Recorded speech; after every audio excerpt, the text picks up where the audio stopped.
The following is a presentation of 13ABC Action News. Now, your table is ready. Join 13ABC's Jeff Smith with the decision makers of Northwest Ohio and Southeast Michigan. This is the Roundtable.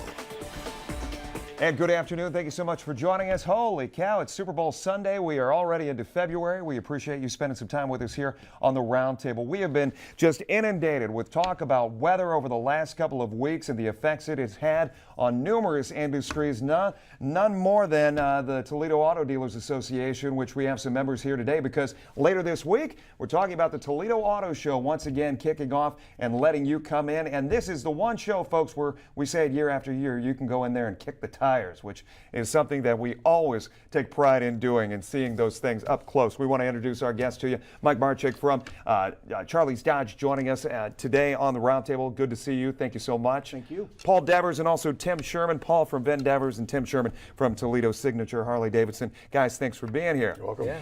Let's get right into the talk about the show coming up first and foremost, Paul. Obviously, year after year, we see the interest never wane from going downtown and being able to see these cars, trucks, and motorcycles up close and personal. It's exciting. You know, the very first Toledo Auto Show was in 1918. It was at the train station on Cherry Street in Spielbusch. It's amazing how long the Toledo Auto Dealers Association have been in business. Except for a couple of years during World War II, we've had a show every single year. So we're really excited about that. It's a great venue down at the Seagate Center. You know, people can come down and just park very easily and come into the show, get into the cars. Whereas like the Detroit Auto Show is bigger and larger, of course, but boy, when you go in there with 100,000 of your closest friends and you have to park down the street, it's hard. So we have a lot of people that love it. The husbands and wives come down, kids come down. We got a lot of fun things with the face painting and clowns and stuff for the kids, and great venues. So that's a lot of fun, and it's just everybody likes it. The weather should be great, so come on down. Yeah, and that's a relative term, obviously, dealing with what we've had in January. What is the goal each and every year? What is the hope that you guys going into the show, you deliver? Well, you know, one of the big things is we have the big gala, which is on Wednesday, the Auto Show Gala, and that's our 11th year doing that. And we think we'll raise somewhere between $250,000 and $300,000 for local children's charities. Adopt America Network for special needs children, Vale Meadows Therapeutic Riding Clinic, Make-A-Wish, Kids Unlimited for tutoring. So that's a great event that people in this community support so nicely, and that goes right back to the Northwest Ohio and Southern Michigan Children's Charities. Yeah. That's just been awesome, and we're looking forward to that. That's on Wednesday night. You've had bands, comedians over the years as far as entertainment this year, a little bit something different? Yeah, Hollywood Casino has been great to partner up. They're a wonderful new business in our community, and Richard St. Jean and his group over there are hosting a big gambling event, so when people come in, they can play blackjack and different poker. For real?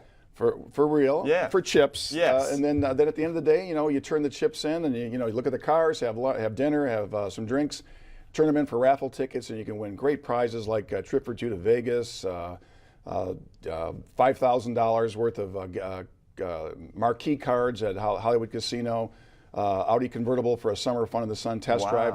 So it's a lot more fun, a lot of things to do. So we're excited about that. Tim, you and I were talking before the show began. This was a show that you weren't there at the inception, but you said you kind of got your draw into the motorcycle field by being at a show. Yeah, when I got out of college, I had an opportunity to spend a weekend and go to a car show in Columbus, Ohio, and basically just to kill time. And I reminded myself that motorcycles were important to me, and I wanted them to be in my future.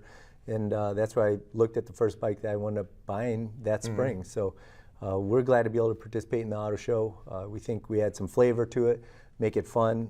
We're a little less intimidating to visit there than we are in our dealership for some people, and kind of good exposure. You said that before we started today, but what do you mean by that exactly? Well, do you think people just don't think they're bike people? And I think so. I think a lot of people are looking for a change in their life, and they're not really sure how to go about it, and maybe walking through a door and looking at something completely different that they're unfamiliar with is a little bit stressful. Yeah. And at the car show, you have none of that. It's just wide open. People are there to see cars, have a great weekend, enjoy their family, as Paul said, and we can be part of that for them. So it's fun. Dodge, Chrysler, obviously very important to the community. And Mike, when you look at the excitement that you get year after year from the Detroit Auto Show, and sometimes the release of new cars, we saw the Cherokee up there being just all the lights and whatnot, and all the hullabaloo, if you will. But when you bring it down here to Toledo and start looking to the community and showing off this stuff, what does it mean as an organization to kind of interact with the customers? Well, it's huge, Jeff. As Paul said, the great thing about the Toledo Auto Show is you get to touch them, you get to feel them, you get to sit in them, and that's not something you get to do at the North American International Auto Show. So, you know, what's really nice is there are a lot of people from Toledo that obviously work at the G plant, work at the Perrysburg machining plant, and you see a lot of those people down there. And what's really cool is they go down and they look at those cars. You know, they'll tell their stories that, you know, hey, I make that fender, or I put that piece together. So it does create a lot of excitement, and you know, this is a huge market for, you know, Chrysler, Dodge, Jeep, and Ram, and just with the two plants in the area, it just creates great enthusiasm for the product. And for people who go down to see the show, I mean, how much of that typically, Paul, get in on this, how much of that typically turns into potential buys or even leases? I think figures show that quite a few people use it as their final buying decision. You know, with the internet today, people will spend hours on that, which has actually helped our business because we have a much more informed consumer. They'll come in, instead of shopping 4, 5, or 6 different dealerships, they'll kind of narrow it down to 1 or 2. It's great to be able to go down to a venue like that, maybe catch dinner afterwards. So I think it's very helpful. Yeah, and by you saying going on computers, they're building their vehicle, you know, in a virtual world, and then they're going down there looking to get their stuff ready to go, so to speak. Yes. Yeah. See how you fit in the back seat. You know, just kind of get a feel of it. Yeah, it's great. One of the things I wanted to talk to you guys about from an economic standpoint, and I wanted to show some statistics there at home as well when we talk about the economic impact of the TADA and what it has done over the years. Last year alone, 42,497 new and used vehicles sold, had total retail sales of $1.14 billion. And that made up over 14% of all retail sales in the community. And when you look as well, taxes that are being paid out in the community, not only payroll, also real estate taxes, state income taxes, so on and so forth, $56 million. That's quite a tale to tell as far as the importance of the TADA and dealers here in the area, Tim. Well, I think really the statistics, you know, speak for themselves. Automobiles make a big impact on a community, and especially in the Toledo community. We are a car town. I think a lot of us think of us as a car town, even though I'm in a motorcycle business. Yeah. So many of my customers, a lot of my staff come from automobiles, whether it's retail or manufacturing. And so, you know, we make an impact on the community, and it's a positive impact. I want to play off something, and I'll throw this back at both of you, something you just said. That I grew up here. It's always been a car town. It's always been thought of a big car town. Do you still feel 2014 it's still a car town? Oh, absolutely, Jeff. Absolutely. I mean, you know, Toledo's always had a love affair with the automobile. I mean, you know, you look at the industry that started with Champion spark plug and you know, Jeep, you know, Willys Overland way back in the day. It has been a car town, and it'll always be a car town. Paul, a lot of family history as far as this car town is concerned. Yeah, you know, a lot of our dealerships are second and third generation families that have been in the business. Our fathers, our uncles, our relatives started these things out, you know, many years ago, and it's pretty exciting how it's grown. We've been lucky. There's a lot of you know, suppliers in this town, from tool and die companies to steel manufacturers that supply the automobile business. Transmission work, the Jeep plant, I mean, on and on and on. It's just, we're fortunate to be in a good town that's on a great revival. Property values coming up, employment coming up. It's a good time to be in Northwest Ohio. Let's talk a little bit about where things have come, where they are going. Do you really see us, is this a good bellwether as far as how you guys are doing and how the economy is coming back or not coming back as quickly as we need it to? What do you think, Paul? Yeah, you know, consumer optimism, you read about it, it's up. People are feeling better about their jobs, about the future. Are you speaking generally or specifically to here in Toledo? Generally and locally. You know, we see the traffic up. The traffic counts are up year over year. You know, obviously January is a little slower because of the weather, but it's a good indication that you know, the housing values are coming up in southern Michigan and Northwest Ohio. Employment looks good. I mean, we're strategically located. It's a great town to be in. You know, where the water's at. You know, think about California. We've got water. The fracking in Ohio has kept our natural gas bills at an all-time low compared to the rest of the area. It's a lot of positive things are happening. And Although those bills after January, I'm a little worried about what it's going to look like. The big thing is that people have 11 to 12-year-old cars that are out there, Yeah. and there's a huge demand out there. And one of the companies that I was reading about actually tracks not just the scrap rate, but what year the cars are being scrapped. And what's starting to come into the scrap cycle now are the years from the biggest selling years in the past, which indicates there's a lot of demand out there. And when people come in to look at our products now and look at the safetiness and look at the fuel efficiencies and look at all the different lane change avoidance things and rear cameras and nav systems and Bluetooth, they're blown away by all the cool things you can get on vehicles today. And on those bells and whistles that people are going to pay more for, they're becoming more and more standard. A lot of them are becoming more and more standard. Yeah. I think just the economy of scale, the prices of the vehicles aren't that much more, and that's why leasing is back and credit, the great rates are back. Yeah.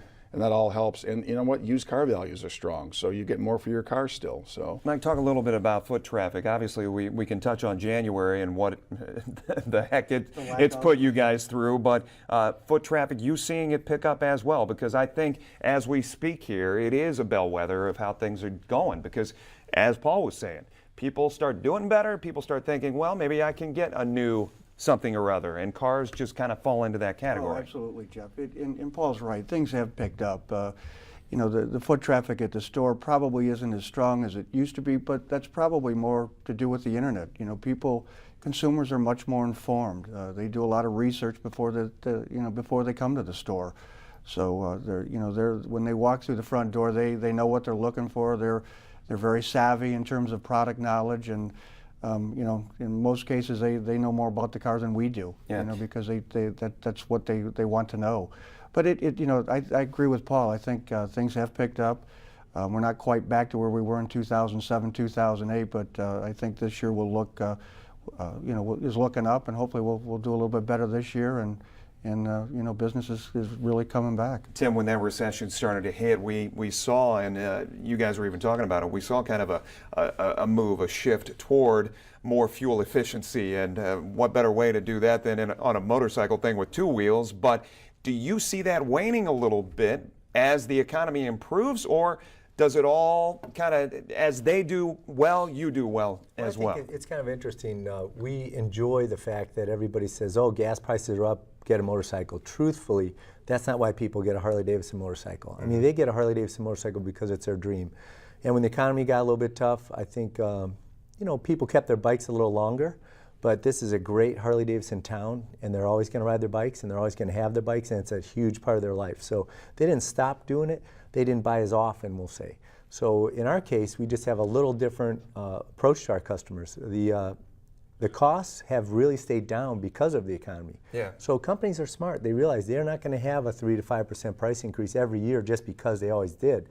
But instead, they're staying the same price, and technology is getting so much better that we have so many more things to offer, and so many more conveniences, so much more quality, so much more safety, better manufacturing, and it's all for the same kind of price you had 5 years ago. It's great. This is a little flip, but did it help or did it hurt having a Toledo mayor who liked riding a bike? Oh, that didn't and hurt. It didn't hurt. No. Should Mike Collins also ride a bike?